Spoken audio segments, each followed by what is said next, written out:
ஐயோ பாவம்! பாஜக மகாராஷ்டிராவில் வரலாறு காணாத வெற்றியை பெற்றிருக்கிறது. ஆனால் முதல்வராக முடியுமா என்ற பெரும் சந்தேகம் இருக்கிறது. அதற்கு என்ன காரணம் என்பதை பார்ப்போமா?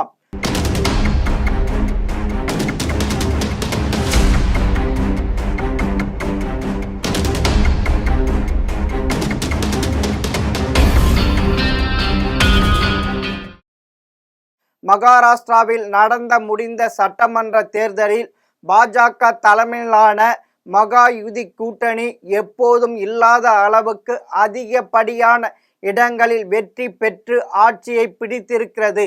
பாஜக தனித்து 130 இடங்களுக்கு மேல் வெற்றி பெற்று இருக்கிறது.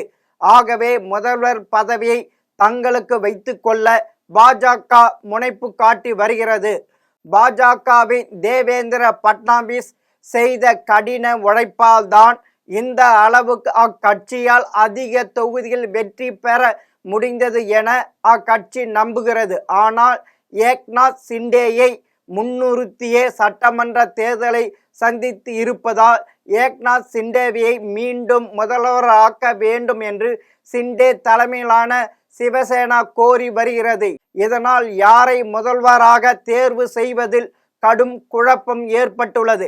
இந்த நிலையில் மகாராஷ்டிரா சட்டமன்றத்தின் பதவிக்காலம் நவம்பர் 26ஆம் தேதியோடு முடிகிறது. இதனால் ஓரிரு நாள் புதிய அரசு பதவி ஏற்க வேண்டிய கட்டாயத்தில் இருக்கிறது. மகாராஷ்டிராவில் பாஜக கூட்டணிக்கு 2/3 பாகத்திற்கு மேல் வெற்றி பெற்ற காரணம் ஏக்நாத் சிண்டே கொண்டு வந்த பெண்களுக்கு மாதம் ரூபாய் 1500 திட்டம் பெரிய அளவில் வெற்றி பெற்று இருக்கிறது. அதோடு ஏக்நாத் சிண்டே சிவசேனாவை உடைத்ததை மக்கள் ஏற்றுக்கொண்டுள்ளனர்.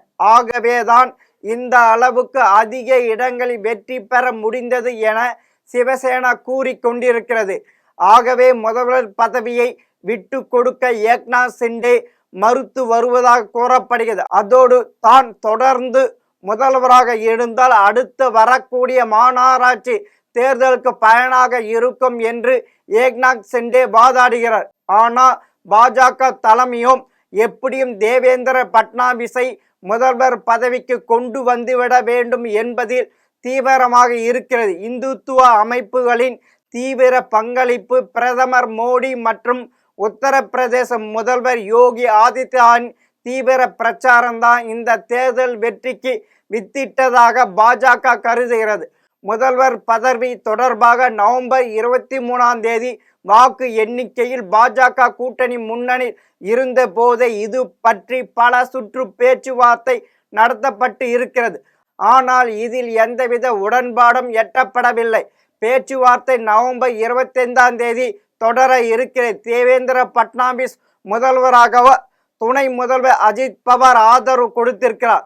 தேசியவாத காங்கிரஸ் கட்சி எம்எல்ஏக்கள் கூட்டம் நவம்பர் 24ஆம் தேதி நடந்த இக்கூட்டத்தில் அஜித் பவார் கட்சியின் சட்டமன்ற தலைவராக தேர்ந்தெடுக்கப்பட்டார். இதில் தேவேந்திர பட்னாவிஸ் முதல்வராக ஆதரவு தெரிவிக்கப்பட்டது. ஆனாலும் இது குறித்து கருத்து தெரிவித்த அக்கட்சியின் அமைச்சர் சுனில் தட்கரே முதல்வர் பதவி தொடர்பாக எந்தவித கருத்து வேறுபாடும் இல்லை. இது தொடர்பாக 3 கட்சிகளும் அமர்ந்து பேசி முடிவு எடுக்கப்படும் என்றார். ஓரிரு நாளில் புதிய அரசு பதவியேற்பு முடிந்துவிடும் என்றும் அவர் சொல்கிறார். முதல்வர் பதவி தொடர்பாக பாஜகவின் எம்எல்ஏ ராம் கதம் பாஜக ஏற்கனவே 130க்கும் அதிகமான இடங்களில் வெற்றி பெற்றிருக்கிறது. பெரும்பான்மைக்கு இன்னும் சில உறுப்பினர் ஆதரவு மட்டுமே தேவைப்படுகிறது. மக்கள் தேவேந்திர பட்னாவிஸ் முதல்வராகவே வாக்களித்தனர் என்கிறார்.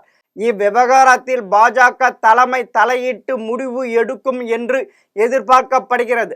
மகாராஷ்டிரா சட்டமன்ற தேர்தலில் பல ஆண்டுகளுக்கு பிறகு முதல் முறையாக அனைத்து அமைச்சர்கள் தேர்தலில் வெற்றி பெற்று இருக்கிறார்.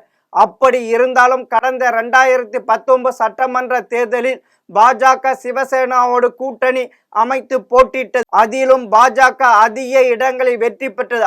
ஆனால் சிவசேனாவின் தலைவர் உத்தரவு தாக்கர் தான் முதல்வராவேன் என அடம் பிடித்தார். அதை பாஜக ஏற்றுக்கொள்ளவில்லை. இறுதியில் உத்தரவு தாக்கரே கூட்டணியை உடைத்து கொண்டு தங்களுக்கு எதிரான காங்கிரஸ் மற்றும் தேசியவாத காங்கிரஸோடு கூட்டணி அமைத்து முதல்வரானார். இப்போது அதே நிலைதான் பாஜக சந்திக்கிறது. இப்போது எதிர்க்கட்சிகள் சட்டமன்ற எதிர்க்கட்சி தலைவராக முடியாத அளவுக்கு தான் எம்எல்ஏக்கள் உள்ளன. அப்படி இருக்கும் போது இந்த முறை பாஜக முதல்வர் பதவி ஷிண்டேவுக்கு விட்டு கொடுக்காது. அதோடு அவர் முதல்வராக இருந்த அதனால் அவர் துணை முதல்வராக ஒத்துக்கொள்வாரா என்ற சந்தேகம் இருக்கிறது. கைக்கு எட்டியது வாய்க்கு எட்டவில்லை என்ற கதை போல்தான் பாஜக இருக்கிறது. மீண்டும் இன்னொரு தகவலோடு சந்திக்கிறேன். வணக்கம்.